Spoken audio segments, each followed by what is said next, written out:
My thoughts, my opinion. Sports podcast. Yo, what it is? Welcome back to another episode of MTMO Sports Podcast, Doug. How y'all feeling out here on this beautiful Thursday as we are now in the month of October? And then, October is a lot of things that's going on in October. You feel me? Like right now, as y'all can see that my outlines and stuff like that is pink. Supporting breast cancer awareness. You feel me? So, for all my breast cancer awareness people out there, man, make sure you are aware. Make sure you get checked on. Make sure if you feel anything that's uncertain, make sure you please get checked on.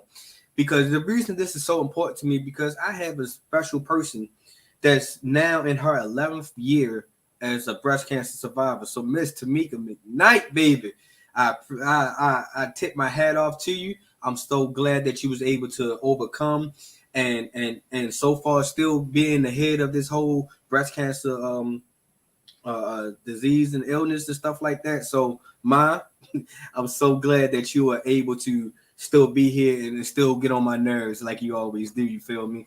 Also in October, man, as everybody who's known me real personally, know that I have now reached the year of my mom's passing. Little rough. I had to take a little week off. Also, I was also sick too. So, you know what I mean? So I took a week off, got my mental right, got my health right. And mama, you already know, baby, I love you from the bottom of my heart. You feel me? So as y'all already know, everybody knows I love my mommy. And also, man, I cannot forget, man, one of my ace booms from the Sandbox days, man. I wish you was still alive here also, man. Shout out to my man birthday, man, C Money, aka Clarence, man. Long live C Money. As always, I'm always going to keep on announcing that and keep that. And you already know that's my slogan, for real, for real. Those who know me, man, long live C Money. You feel me? All right, now I got that out the way. Of course, and as always, this podcast is now sponsored by Reinvent Yourself Fitness. You feel me? If you are looking for that personal trainer that can get you right, that can get you meal prep, that can help you with a lot of things, and you are trying to get this winter body attack early, you feel me? Make sure you hit my bro up. You know what I mean? At Reinvent Yourself Fitness Reinvent Yourself Fitness. You feel me? Reach out to him on his Instagram, hit him in his DMs. Tell him that Dev sent you. You feel me? Let him know that you're trying to drop that weight. You're trying to get right. You need a personal trainer. Because like I said, my man has been helping me out. And I'm still shedding pounds. I'm still doing the workouts. I'm still doing everything that he asked me to do. You feel me? So if y'all looking for that personal trainer, make sure y'all go to Reinvent Yourself _fitness. Hit him in the DM. Let him know that Dev sent you.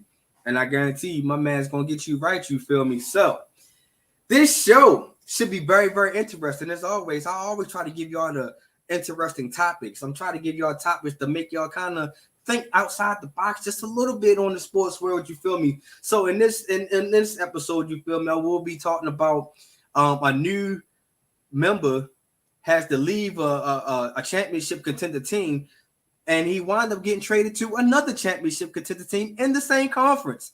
Can't wait to sit here and talk about it. And I feel like that this team now has a better chance of making the Eastern Conference Finals and maybe possibly making the finals if everything goes right. You feel me? I'm going to be talking about that. I'm going to be talking about which two teams in the NFL right now, all through Week 5, has shown out they had been number one teams in the AFC and in the NFC. I cannot wait to tell y'all what two teams that I picked. You feel me? I'm also going to be giving y'all my Week 5. What is it? Week 5 recaps. You feel me? What happened in Week 5? All that. Give you my opinion on that. And of course, I gotta give y'all my Week 6 picks because I feel like my picks has been right. I feel like nobody's going to beat my picks. You feel me? So if you feel like you can beat my picks, if you know what Week 6 picks is going to be consist of by the end of the show, put your picks inside the comments and match up with me and see if your picks is going to be better than mine. I doubt it because I'm sort of a football genius. You feel me? So let's get this show on the road. You feel me? Yo, Like I said, man, in the NBA has started. NBA has already putting its name in the books already, man. Preseason has started. Some of the and other like the NFL, the NBA preseason has stars, and it's showing that these stars are not capable of not scared to get hurt or anything in that nature. You feel me?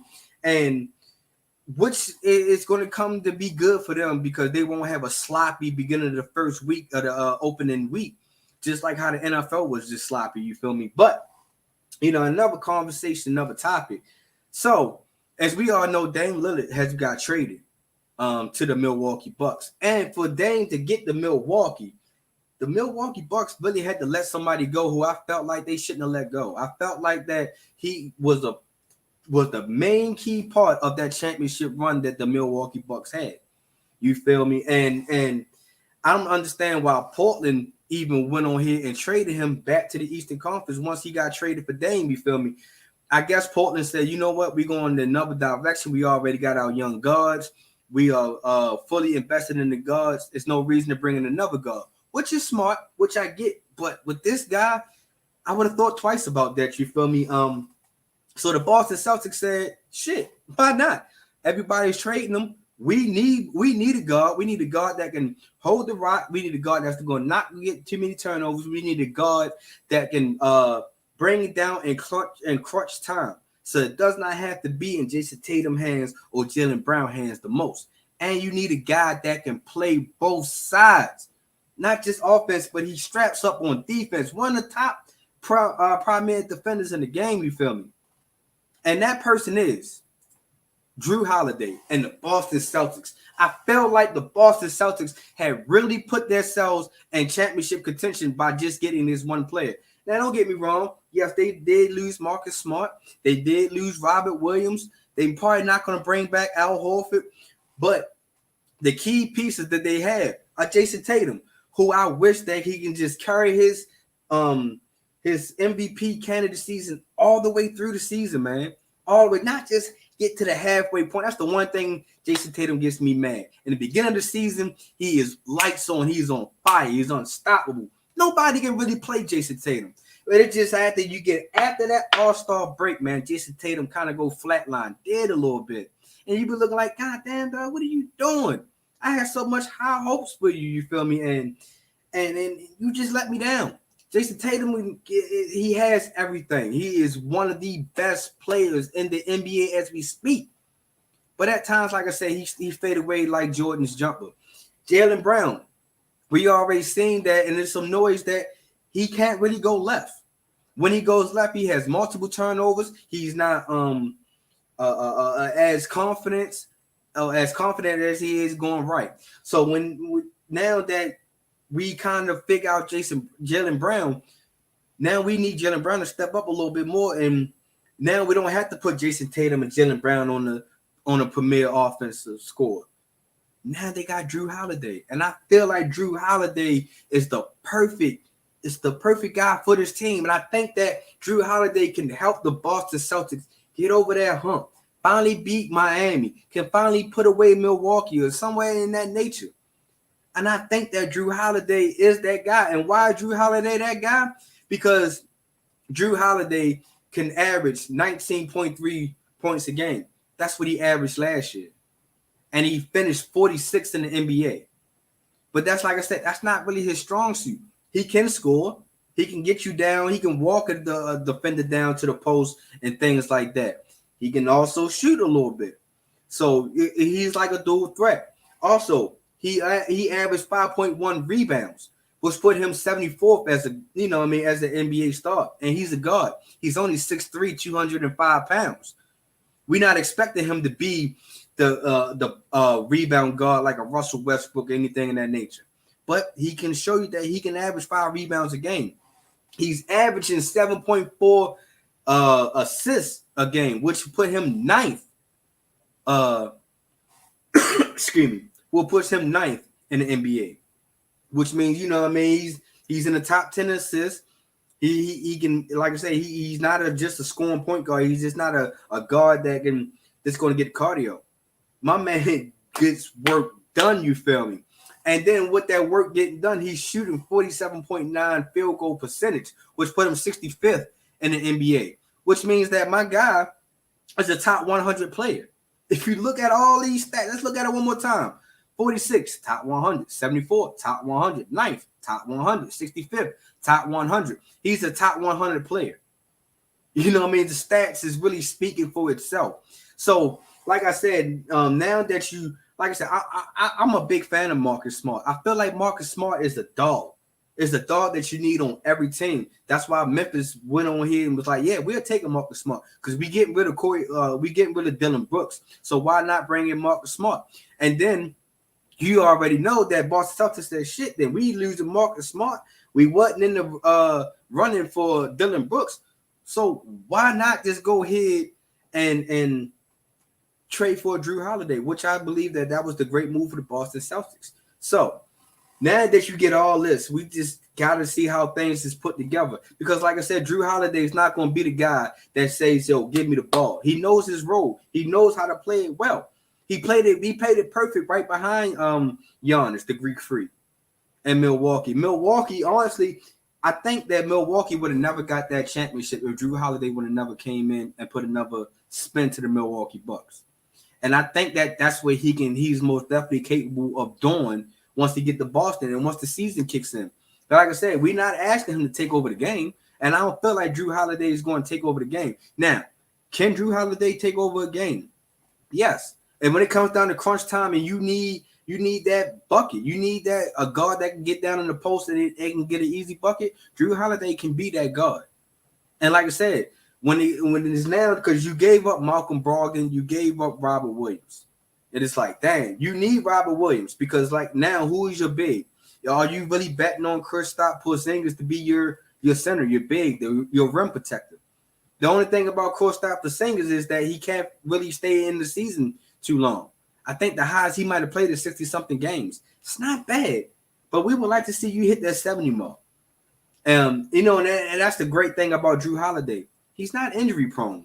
You know what I mean? Jrue Holiday actually can play at least about 70-something games a year. And now, if I'm not mistaken, he's averaging at 70 games a year. So, excuse me, we already seen that he's durable. He's going to be there when you need him.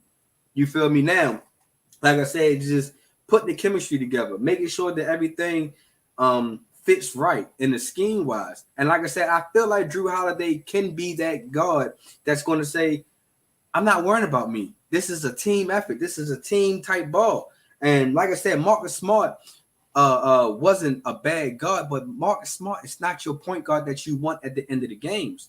And then you bring in Malcolm Brogdon last year, who really couldn't be in games because of his injury. So now that you got rid of him, you got a durable point guard. Kind of Boston Celtics kind of do not have nothing that's really holding them back. Like I said, the only thing I really need to see is them maybe getting a big man other than Porzingis, and we can see who's going to be that rim protector. A lot of people say, well, maybe they should bring back Al Horford. Let me go ahead and say this now. I like Al Horford, but I don't like him enough to put him back on the bench. Because you last year you had Blake Griffin just sitting on the bench, just riding the bench all year pretty much. All because of Gallinari went down. So if Blake Griffin is not really seeing that much time, you most definitely got to go out here and get a big man, in my opinion. And I feel like that's going to be one of the things that hold Boston back. But as far as defense, as far as scoring, as far as having the right players out there, I feel like Boston is going to be a tough team to take down in that Eastern Conference, man. I don't care what Milwaukee and Dame has to put out there. I feel like that, number one, as far as the Milwaukee trip, we need to see how long and will Dame play a nice length of the season. If Dame can't play a nice length of the season, man, then the Milwaukee Bucks is kind of wasting their trade. Like I said, I'm a big Dame fan. I wanted to see Dame out of Portland. I want to see Dame in meaningful games. That's what I'm hoping that Dame can put you in is in meaningful games, because Jrue Holiday can get you to meaningful games. Ever since he went to Milwaukee, he's been in meaningful games. You know what I mean? So I feel like the Boston Celtics won this trade. Out of everybody in this trade, out of the Phoenix Suns, out of the Portland Trail Blazers, I really feel like Boston Celtics won this trade. And the Celtics is going to be a team that you're going to have to kind of keep your eye on. I feel like that they will be the front runners of the East. Like I said, I'm not giving them the full length of the season. They're going to take over the East, anything of that nature, because like I said, at times Jason Tatum do fade away. Jaylen Brown doesn't really pick up the slack and going left. But now that you have a point guard that can play both sides of the ball, that's not stingy, that can get his own shots when he wants to, and that's gonna be good for Boston. Because now, like I said, you don't have to rely on different people like a Michael Brogdon, and then you want to put in Marcus Smart, and then you got trying to put it in a small lineup. Hopefully that Boston can get another big man that can help Porzingis down at that box. Because, like I said, Porzingis still got injury problems himself. So, in my opinion, like I said, I feel like the Boston Celtics won this trade. And Boston Celtics will show you why they won this trade once the season starts for real. So, shout out to the Boston Celtics. Shout out to Kirk. Shout out to Mike, who's Celtics fans. I can just think off the top of my head. I can't wait to see how the season really tails in for them. You feel me? I can't wait till the season starts, period. I want to see how my Lakers doing. I want to see what type of team that my Lakers is putting together. You feel me? So NBA is right around the corner, man. You already know once it comes into this corner, you already know I'm going to be sitting here talking NBA too. More information, more news, more topics. You feel me? So NBA, here it comes, baby, and I cannot wait. All right, before I switch it over to the next segment, man, let's get to some of these comments that I have on here. OG Matt. With it is sup, brother. That's my guy right there, man. I swear, man. OG Mac is one of my big supporters, man. My guy Ray Bond, man. My man Ray Bond is with the Bond Chronicles, man. You got ads, he getting money. I don't know what you talking about there, buddy. I don't know what you talked about. And then what else you talking? Ray is a troll, y'all. If y'all don't watch the shows that I be on Mondays and Thursdays, Ray is a troll. I swear, man. Then he gonna say my picks is trash. I guess I be whooping you. Ray, you swear you be whooping somebody, but I know one person you can't whoop though. Oh man, you gotta get a teacher the credit. Well, you ain't the teacher because in the in my MTMO season, Ray, I think you like what, 4th right now? So your picks is not kind of a genius picks either. You are letting my wife beat you. And I'm not even helping her out. That's the crazy part. Like, I just discovered my wife's her strategy. Like, I just so happened to walk in, and you can tell she was strategizing too. Because as soon as I walked in, she looked up at me like I was trying to cheat off her paper. I'm like, what? What's up, dog? Why you looking like that? She was like, man, I gotta watch people. People be stealing pics and stuff like that. So, Rick, you got some catching up to do because I done already taught my wife how to do pics, and she's beating y'all without my help. I don't know, Ray. You might want to put that jeans card up for yourself too. But nah, man, let's switch it over, man. All right, we're gonna switch it over to the NFL now. The NFL is most definitely has been buzzing, has been jumping off, and I feel like the NFL is really picking up this year, man. And we only in week 5, and I feel like I got 2 teams right now that is completely dominant. Like completely dominant. I feel like they are the best in their conferences for real. You know, like I said, it's only been 5 weeks, still early. I totally get it. But at the same time, man, I feel like that these 2 teams that kind of separate themselves just a little bit because this one AFC team, I was going back and forth on, and I really could not pick on which team I felt like can really that took that extra leap of saying that they are the number 1 team in the AFC for real. You know what I mean? And like I said, it was very hard. It was very hard. But the team that I feel like is winning the AFC race right now is the Miami Dolphins. I hate to say it because this one guy I used to work with, man, my man Chase, he used to always talk about Dolphins, this, Fins, that, the Dolphins. I was like, I don't think the Dolphins guys is good colors. I like the teal and the orange. That's about it. But no, for real though, the Miami Dolphins, in my opinion, and it was going back and forth. I had to really sit here and think like, is this the team that I really want to pick? Because the other second team was the Kansas City Chiefs. And the only reason why I didn't pick the Kansas City Chiefs, man, is because for the simple fact that I feel like Miami offense is clicking just a little bit more when it comes on that offensive side of the ball. Now, both the quarterbacks is about the same when it comes to completion percentage and when it comes to touchdown interception ratio. But the reason why I picked the Dolphins as the best team in the AFC, like I said, just the first 5 weeks, for the simple fact that right now Tua, he's having a decent first 5 weeks. You feel me? Right now Tua is 11 touchdowns, 5 interceptions. He's averaging 322 yards a game. His QBR is 111.9%. His completion percentage is almost at 72%. I think it ended up like 71.7%, something in that nature. But you might as well go ahead and say 72%, man. And I feel like that Tua is going to be the reason that Miami have a successful year or have a down year.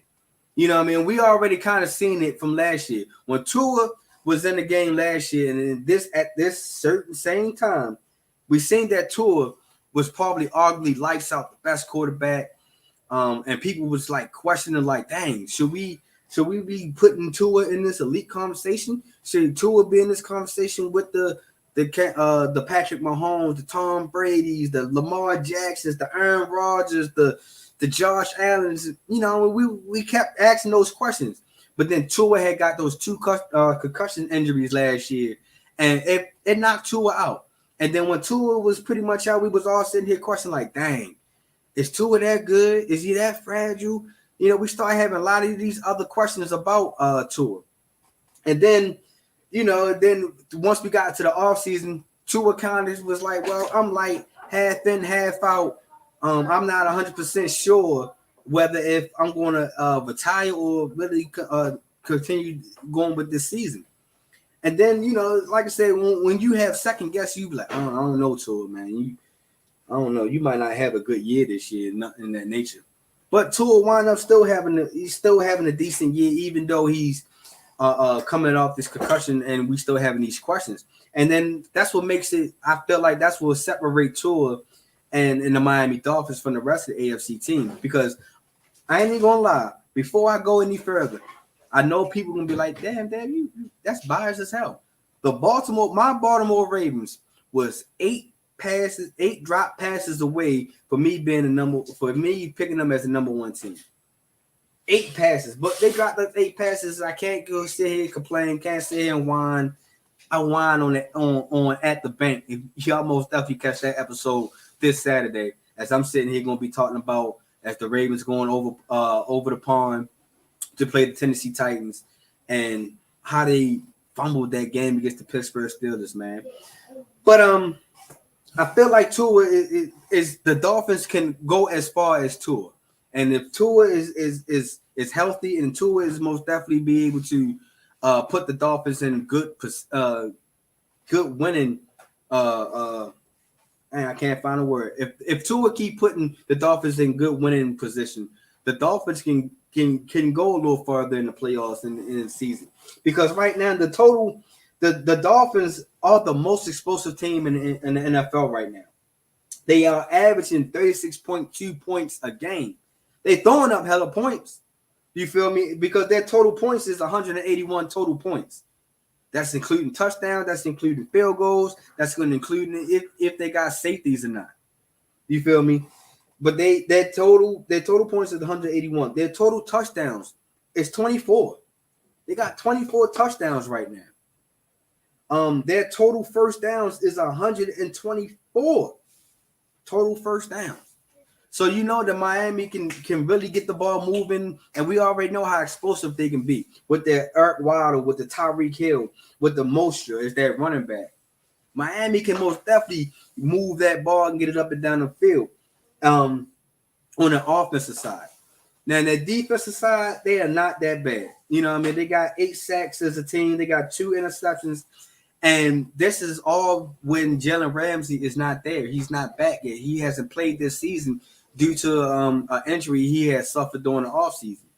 So I think once Jalen Ramsey gets back and the Miami Dolphins is able to insert him inside the lineup, I feel like the Miami Dolphins defense is really going to finally take off a little bit. I'm not saying they're going to be the best defense, anything in that nature, but I feel like if you don't have your key star player right now and your defense is not that bad, what is it going to be like when Jalen Ramsey do come back? Now, I'm not saying that Jalen Ramsey is the guy that is your shutdown corner, because he's not. He got beat multiple times by like Mike Evans in the crew. But Jalen Ramsey most definitely brings that competitiveness into the game, and Jalen Ramsey don't back down from anybody. So you know, I mean, once he's able to get back into the lineup and he's able to assert himself, and Miami is still playing the way they are playing, the Dolphins can be a scary team in the AFC. But you know, the way the AFC right now is beating each other up for real, we don't know who's going to be the guy, who's going to be the team that prevails in the AFC, because you still got like I said, the Kansas City Chiefs, who's the second best team in the AFC right now, and they are not that far from being number one. Like I said, I almost chose the Kansas City Chiefs to be the number one team in the AFC. But I chose the Miami Dolphins, you know, and I just gave y'all my reason. But you still got the Kansas City Chiefs that's not that far away. You still got the Buffalo Bills, who's up and down, but still not that far away. My Baltimore Ravens, if they can learn how to close out games and beat the teams they're supposed to beat, I feel like the Baltimore Ravens can also be up in this upper class of the AFC. So, like I said, the AFC, they are very, very close, and I feel like the AFC can most definitely take each other out as long as, you know, this season is going to go. So the Miami Dolphins right now for the first 5 weeks of the season is my AFC best team right now. Now, let's switch it over to the NFC side of the ball. And I know I got some grief. I was in the barbershop the other day. Y'all can, you know, kind of see a little bit. I was in the barbershop, and we was having, you know, barbershop talk. And it was a bunch of Eagles fans in there. A bunch of Eagles fans. And they came up to me and was like, yo, Dad, let me ask you a question, man. You got your sports podcast and stuff like that. I hope y'all watching, because this is about to break y'all hearts a little bit. They was like, yo, who the best team in the NFC? And I was like, oh, that's easy. Hands down, the San Francisco 49ers. Man, did that barbershop turn completely around. Everybody looking at me like, the 49ers, are you serious? You're not going to give it to Jalen Hurts and the Philadelphia Eagles? The Eagles are 5-0. No, the Eagles are doing this. The Eagles haven't really lost the game since last year in the Super Bowl. Yeah, absolutely right. But you know the reason why I'm not picking the Philadelphia Eagles right now, man, because right now Jalen Hurts hasn't really stepped up to be the number 2 best quarterback in the league, as I kind of gave him during the offseason. So if Jalen Hurts is not being the second best quarterback, how are we going to put them as the second best, or even the best team in the NFC? Number 2, I think Brock Purdy's outplaying Jalen Hurts right now, and Brock Purdy had a lot of question marks. A lot of question marks. And I feel like the San Francisco defense are stingy, physical, and play fast, man. Like, whew.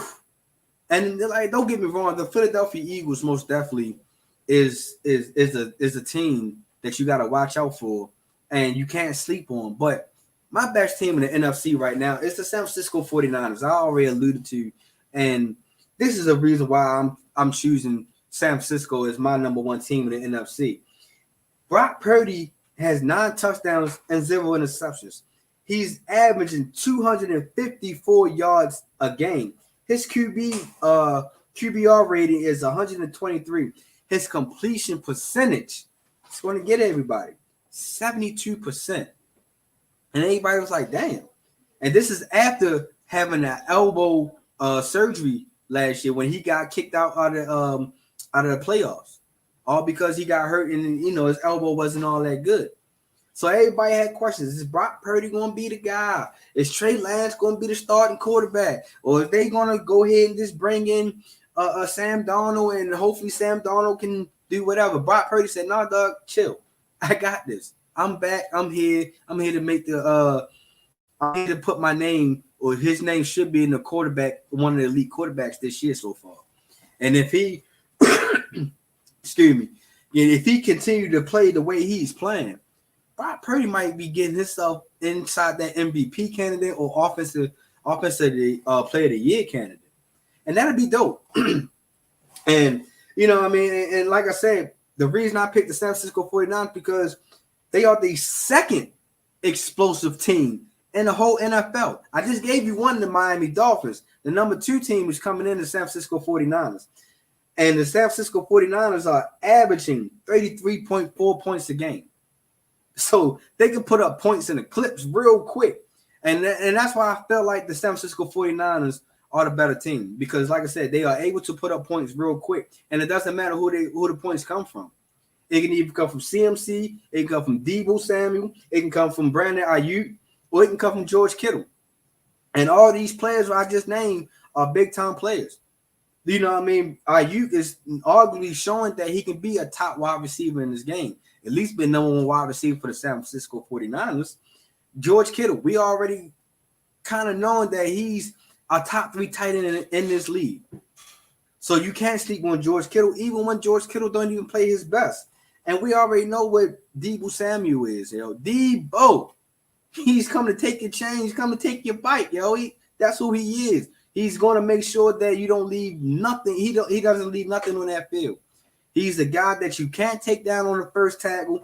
He's the guy that you probably ain't going to be able to catch on the first hand.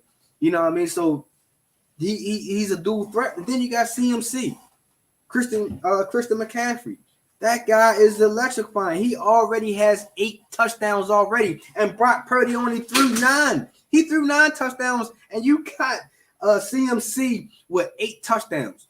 7 of them is rushing, 1 is passing, but he's able to. He's keeping up with touchdowns with his quarterback. So, you know what I mean. So that shows that the offense of the 49ers are dangerous. You see how they just out here beating teams. You see what they just did to Dallas. And if you didn't, I'm most definitely going to show you in the recap in a minute. But on it for real, though, yo, the San Francisco 49ers are just dominant on that offensive side. Like I said, they can put up points to clip. And on that defensive side, man, hands down the most physical defense that's out here. Now, I feel like that's the reason why the 49ers kind of get a lot of injuries on that defensive side. But hands down, I feel like the San Francisco 49ers are the most physical team in the NFL. If you don't believe me, I swear to God, yo, go back and look at that Dallas Cowboys game. They would just kept on punching Dallas in their mouth. They was making sure that Dak Prescott and that Dallas Cowboys offense was nowhere to be found for real. Was nowhere to be found. It got to the point that now the Cowboy Nation are starting to ask questions about Dak. Is Dak the guy? Can they rely on him as the quarterback? Should they start looking for another quarterback in the future now? Because they starting to feel like that isn't the guy. And I was trying to tell people, like I'm a Dak Prescott fan. But when you start looking at his stats and looking at how he's playing the game, man, Dak Prescott doesn't really wow you to say that is a championship type quarterback. And it's a shame that we looking at Brock Purdy and we like, Brock Purdy might be that championship quarterback because we all feel like if Brock Purdy would have not gotten injured last year, San Francisco would have been in that Super Bowl, not the Philadelphia Eagles. Because the reason why I said that, because the 49ers defense single-handedly all the way down to the last, 7 minutes of the game in the playoffs, the San Francisco 49ers defense kept them in the game without a quarterback. So if I feel like if the 49ers can just get a quarterback, which they have now in Brock Purdy, I feel like that now that the 49ers can get over the hump. You feel me? So, and like I said, on this defensive side of the ball, man, I feel like we talk about that defense. I feel like hands down that I hate to say this because I feel like Roquan Smith and Patrick Queen is up in that conversation, but Warner and Greenlaw, yo, hands down, the best 1-2 linebackers in the game. Oh my goodness, yo, like the way Greenlaw flies to the ball and stops the run, even Warner he can play coverage a little bit better than Greenlaw, but Warner can most definitely get to the running back and most definitely put quarterback pressure. And with those two playing side by side together, it's like, how do you get to the sidelines for real? So, and then, their defense is only allowing 13.6 points a game. That is dominant. And like I said, Dallas was only able to put up 10 points last week. So we already seen that the San Francisco 49ers, to me, is the most dominant team. And I just gave y'all the reasons why they're the most dominant team right now. I'm talking about dominant than the Miami Dolphins. I feel like right now that I could safely almost say that the San Francisco 49ers can potentially be in the Super Bowl. If everything goes right, everything goes in their favor, if they don't have no injuries, anything in that nature, the San Francisco 49ers, this is because of the style of play. Kyle Shanahan has really coached these guys up into showing that right now and play calling, I feel like Kyle Shanahan is the best play caller right now. So when you got three sides of the ball that's going in your favor, because we haven't even mentioned the special teams for the San Francisco 49ers. That special teams is very dangerous. So hands down, right now, I don't care if I'm sorry, Philadelphia. You're going to hate me. You're probably not going to get my views no more. But hands down right now, San Francisco 49ers is the best team in the NFC. And in my opinion, I feel like the San Francisco 49ers are the best team in the NFL right now. So there you have it. I chose the Dolphins as the best team in the AFC. And I think the San Francisco 49ers is the best team in the NFC. I got some comments right here. My man Brandon, a.k.a. Arkansas, say, bro, I have a question to ask you. Why do the Ravens fans who predict their wins and loses again when the season starts, they always complaining about their loss and how they lost? In my opinion, I feel like the Ravens always play down to the level of competition. I'm not giving them no scapegoat or anything in that nature, but the Ravens had put themselves in a position to smoke Pittsburgh, like to smoke them. Pittsburgh was not supposed to see the end zone not one time, but it was those 8 drop passes. You seen that Rashard Bateman had 2 drop passes, and one of them was a touchdown. You seen Mark Andrews had 2 drop passes. One of them was a touchdown. Nelson Aguilar had a couple drop passes. One of them was to swing that door wide open, so Pittsburgh was not able to get in. Drop the passes. You seen Zay Flower overran the pass and dropped the pass. You know what I mean? It's like I said, it's not that he's saying that I have excuses for the Ravens. I really don't. Because like I said, the Ravens play down to the level of competition. I've seen this for the last couple of years. They always does this. You feel me? I feel like the Ravens, we shouldn't have lost to no damn Indianapolis Colts. Like I said, the Colts is a good team, but they didn't have their starting quarterback and they didn't have their starting running back. They don't really have no good wide receivers. Indianapolis Colts won because the Ravens let their foot off the gas, in my opinion. You know what I mean? So like I said, it's not excuses, but it's just that the Ravens sometimes, man, they set you up. They have you thinking one thing, and the next thing you know, man, landslide, opposite direction. So like I said, my man Brandon, check me out Saturday as I'm talking about the Ravens against the Tennessee Titans, man. And matter of fact, before I even get there, I'm gonna be talking about that still in the game. That's still a game too, and we can most definitely go back and forth and deliberate about that. And also, my man Brandon said he predicted the Ravens will not be undefeated because they was used to the playbook. Like the playbook. Now, don't get me wrong. The Ravens, their offense start off a little slow at times, and you can just tell they're still trying to figure out some things on their offensive side of that playbook. But at times, it's like those plays. You've seen these plays multiple times. The only thing that's different when it comes to calling these plays is the name of these plays.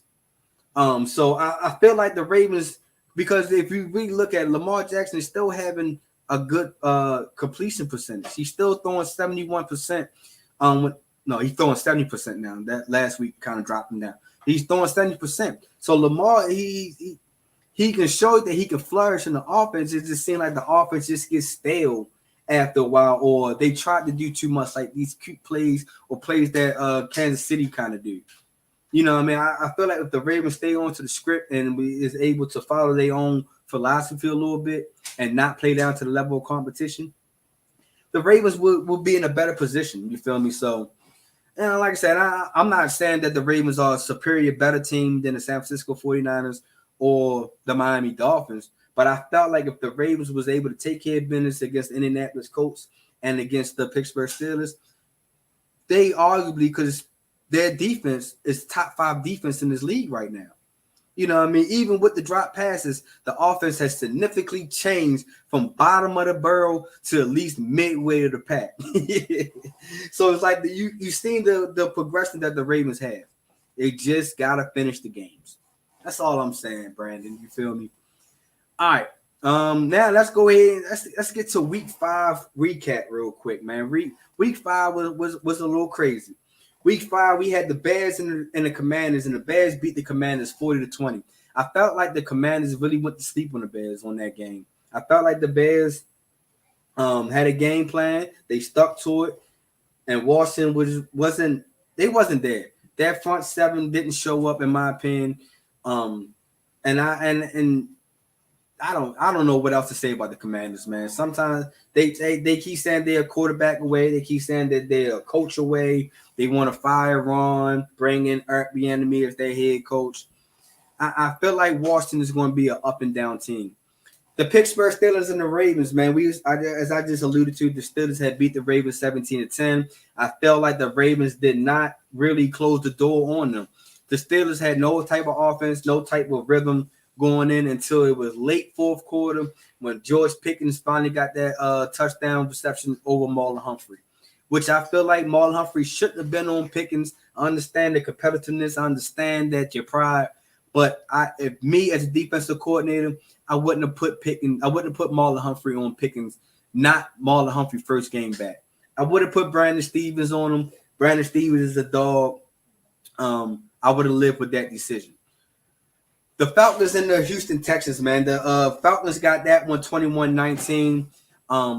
That was a battle of a coin flip, in my opinion, because either team could have won that one. But the Houston Texans are showing that what the Miko Ryans is doing over there, they starting to come around just a little bit. They're not getting blown out as I expected them to be. The Houston Texans are very competitive in the game, and I most definitely love that quarterback play and how C.J. Stroud is really stepping up this year. The Giants and the Dolphins. This was the landslide. The Dolphins beat the hell out of the Giants 31-16. I felt like that the Giants is not going to be their team that we all seen last year. I felt like that last year was a Cinderella team for the New York Giants. They are having a terrible time, a struggling time blocking for Danny Dimes, man. They are leading the NFL. He's been sacked 30 times right now. As we speak, 30 times. He's probably even getting sacked in his sleep. So, until the Giants can find a way to turn that around, they most definitely gonna keep losing. The Panthers and the Lions. The Lions got that one 42-24. The Detroit Lions, in my opinion, is showing that the team we all seen last year a little bit. They finally turning that curve, and I feel like the Detroit Lions will win the NFC North this year, and they are hands down showing why. The Tennessee Titans and the Indianapolis Colts. The Colts got that one 23-16. As I just alluded to, the Colts had beat the Ravens a couple of weeks ago. They still on that winning streak. They was able to beat Tennessee, who the Ravens got this week. Hopefully that Tennessee continue their landslide. But D-Hop did put up big numbers in this game. It was just that, in my opinion, Ron Tannehill is not going to be the quarterback that can get you far.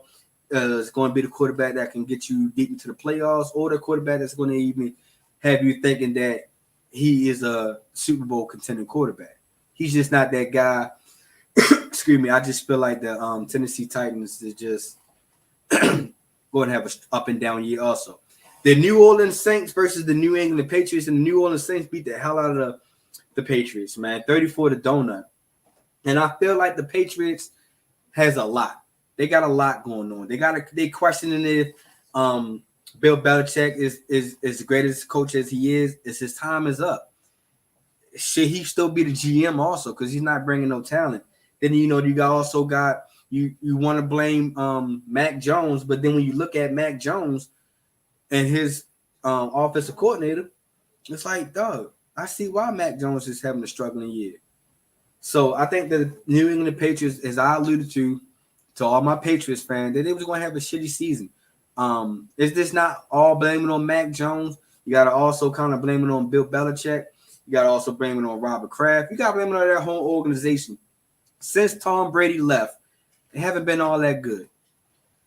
The Eagles and the Rams. The Eagles got that one 23-14. And the reason I chose, I remember I told y'all that the Philadelphia Eagles wasn't my best NFC team for the simple fact that sometimes I feel like the Philadelphia Eagles manage games. They're not worrying about putting teams away. They're worrying about managing the clock. They're worrying about burning the clock out. So the team, like I said, good strategy because right now the Eagles are still undefeated.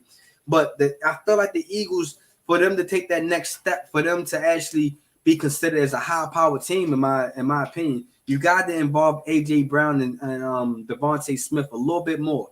I like that they adding Swift a little bit more into the offense, especially in that run game, because I think Swift is a decent running back. But at the same time, man, you kind of gotta start beating the hell out of teams just a little bit, just to make teams to be aware, like, we don't want to play the Philadelphia Eagles. But also, when you play against the Philadelphia Eagles, it's going to be a long game. It's going to be one of them old-fashioned, drugged-out, ass-whooping games. You know what I mean? You just got to be able to, if you were able to stick it in, stick it out, and hopefully that you can still throw some punches back at the Philadelphia Eagles, maybe you can win one. An interesting game, the Broncos and the Jets, man. The Broncos lost to the Jets 21-31, and as one of my Grid Network partners would say, said on the 8 o'clock spot, keep my offensive coordinator name out your mouth. Man, if y'all don't know, Sean Payton said that Nathaniel Hackett did a shitty job. They did a terrible job with the Broncos last year. And in my opinion, I feel like Sean Payton ain't did a better job this year either. You pretty much got the same team that Nathaniel Hackett did, and you're still not winning any more games than Nathaniel Hackett did last year. So for you to be sitting there trying to throw rocks at a stone, you gotta throwing those stones at a glass house, you gotta sit here and look at your house that you're in, man. You sitting here and want to go blasting Russell Wilson for kissing babies, trying to bring the crowd, trying to bring the crowd to Mile High and stuff like that, and you get mad, talking about don't kiss babies, you're not a politician, blah blah. The man is trying to sell tickets to make sure that the Denver Broncos are still relevant. That's why he's out there kissing babies, because you're not putting the Denver Broncos in a position to win games. So that's why. Kansas City and the Minnesota Vikings. The Chiefs got that one 27-20, and I think that the Vikings is going to have a shitty year, number one, because Kirk Cousins, it's not that guy. He's not that good, man. I feel like Kirk Cousins is a decent quarterback, but I think his time in Minnesota has ran out. I think Minnesota is time for a new voice over there, a new quarterback, because they already just got a new head coach not too long ago.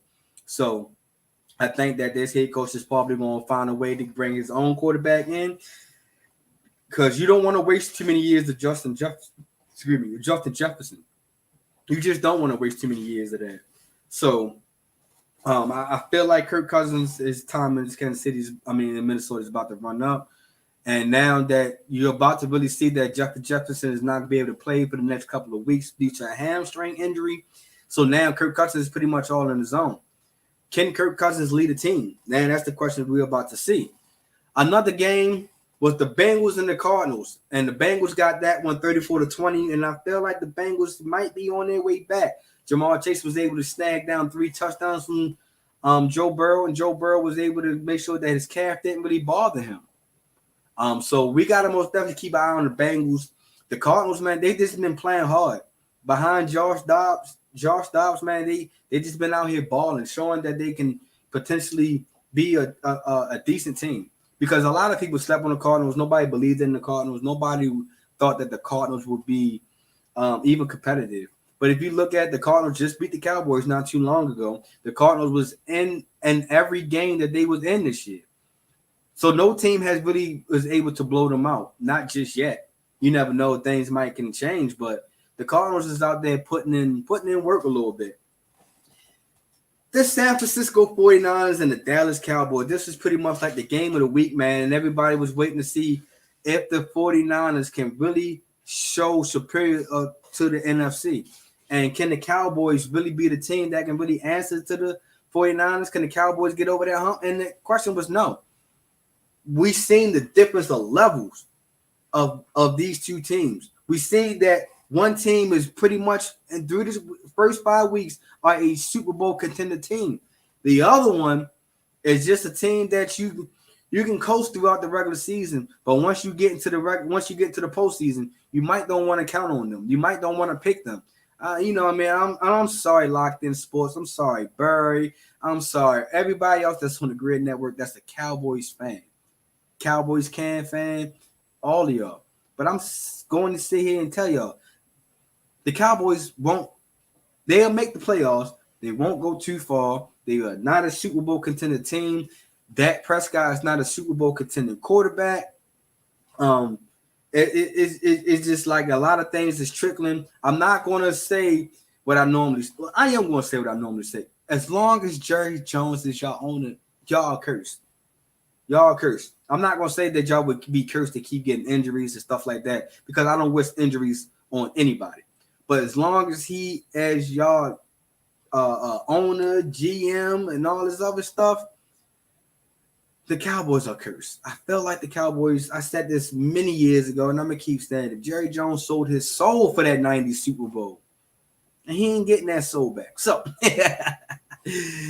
that's exactly why the Cowboys are going to continue to be on the path that they are on. The early game, the Buffalo Bills and the Jacksonville Jaguars. Jaguars got that one over in London, 25-20. And in my opinion, I feel like the Jaguars got that game. Number one, they played 2 weeks back to back over there in London. Number two, the Jaguars are so goddamn used to playing in London, man. They play better in London than they do in the States. That's just like wow. And then, man, we look at Buffalo, man. What's up with Buffalo? Buffalo can't put away the team that they're supposed to put away. In my opinion, I feel like the Jacksonville Jaguars, who I had in my last episode as my surprise team, as they was 1-2, and they wasn't able to get things together. But now it seems like the Jacksonville Jaguars has swung that momentum now since I called them out. They starting to win games that you didn't expect them to win these games. So for the Jaguars to win, man, is like wow. You know what I mean? They turned that curve. But for the Bills, man, it's like, is it injuries? Is it Josh Allen? Is it a coaching? Like what it is with the Buffalo Bills that they just can't win games that they're supposed to win, in my opinion. Last but not least, that Monday night game, the Packers versus the Raiders. The Raiders got that one 17-13. Sorry, Kurt, man. I don't know what's up with your Packers this year. Jordan Love is not the answer, in my opinion. I feel like Jordan Love, I'm not saying giving up. I'm not saying give up on him, but I'm saying that I think that he might not be the answer to what y'all was looking for. He might not be the guy that y'all was looking for, like how Aaron Rodgers took over from Brett Favre. The Raiders, honestly, I didn't even pick the Raiders to win this game, but the Raiders did win. They came out, they showed out. The Raiders are an iffy team.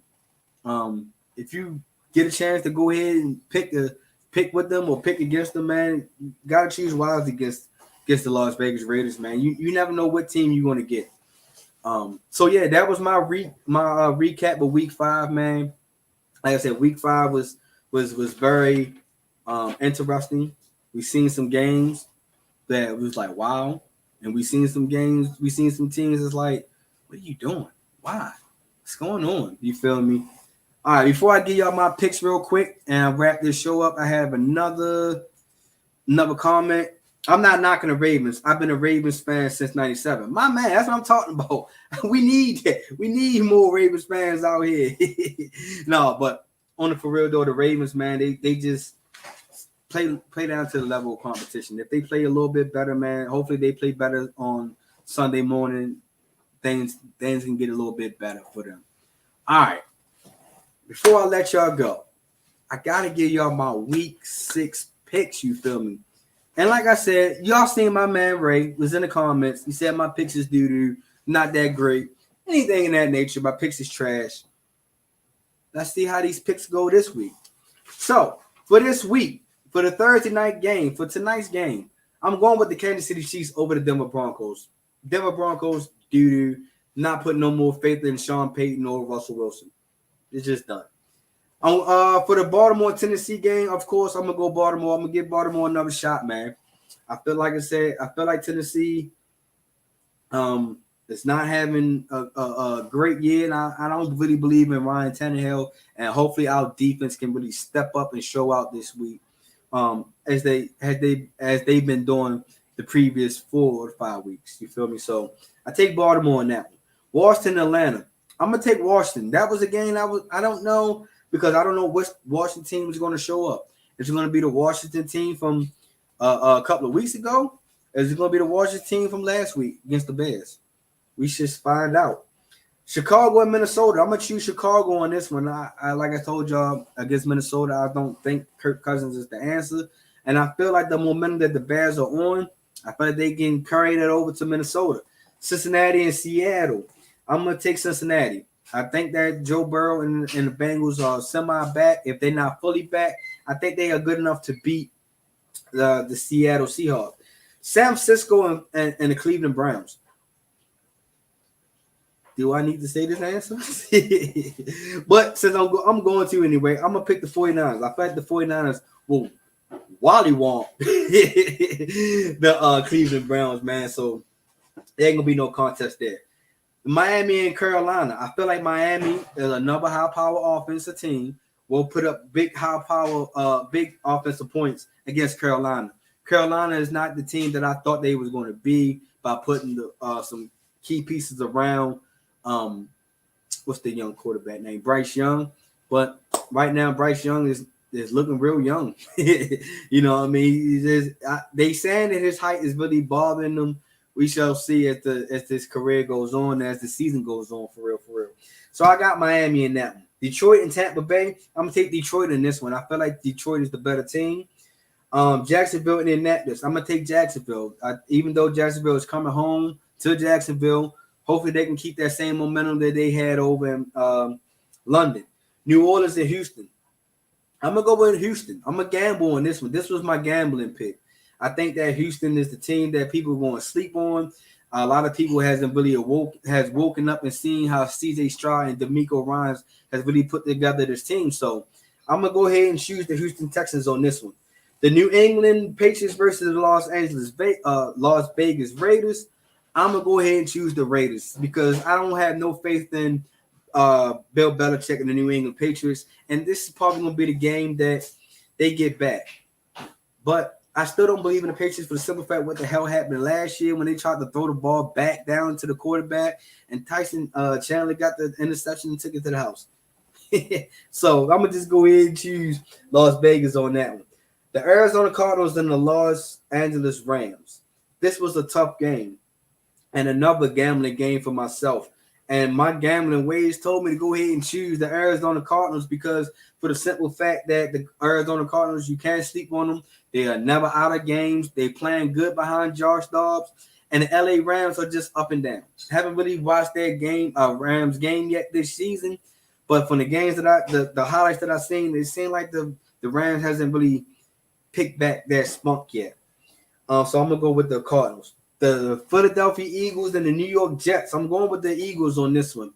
Even though that it looked like Zach Wilson and the Jets have finally, and that offense finally got something, but I'm still not sold on the Jets. The Jets defense will keep them in the game in the first 3 quarters, but I think after that third quarter, once you get to the fourth quarter, the team that managed the ball the most, the Philadelphia Eagles, will be the team that hold the ball at the end. You feel me?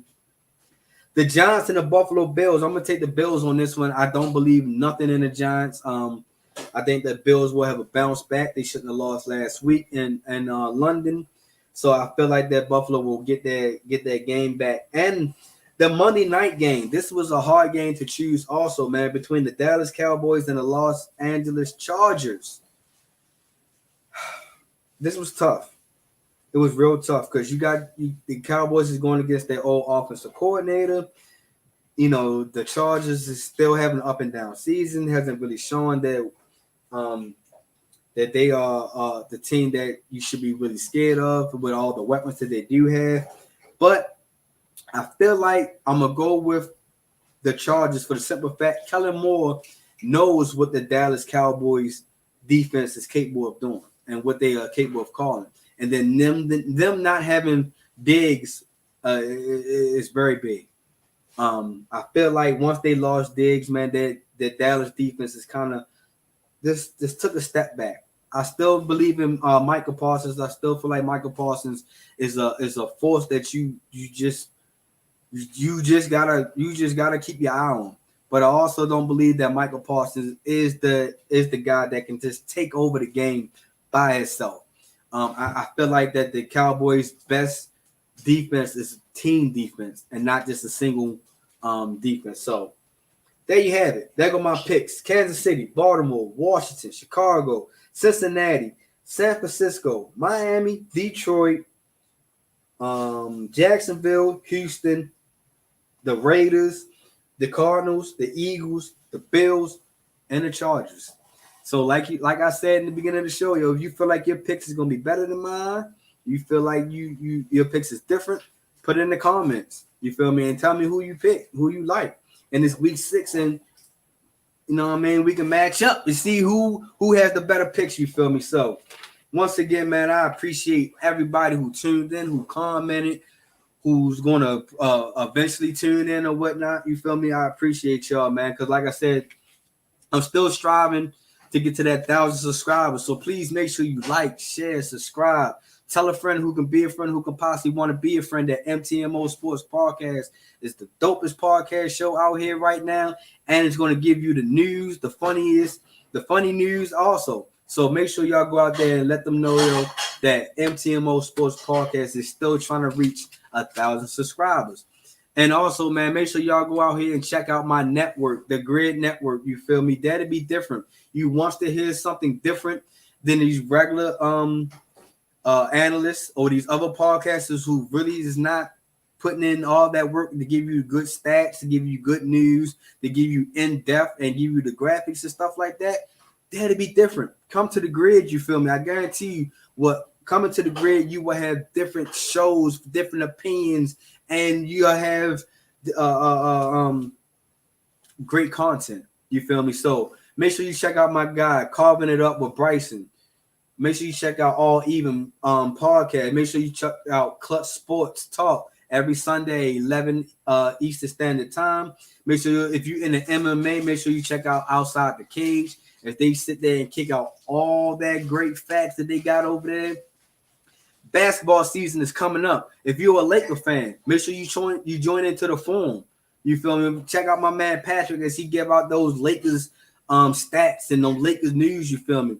And to all my Raiders fans out here, if you're a Las Vegas Raiders fan and you want to hear your Raiders particular podcast, check out my guy D-Hop, who got the Raiders Roundup that pops on every Wednesday. Also, if you're a Commanders fan, check out Commanders on Demand. As my guy Purnell, Sports PSP, will give you all the Commanders take. And if you're a Ravens fan like myself, make sure you tune in at the Bank, a Baltimore Ravens podcast, every Saturday at 10 Eastern Standard Time, every Saturday morning. Make sure y'all there. Make sure y'all locked in, because I always give you that big trust, man, because why trust anything else, you feel me?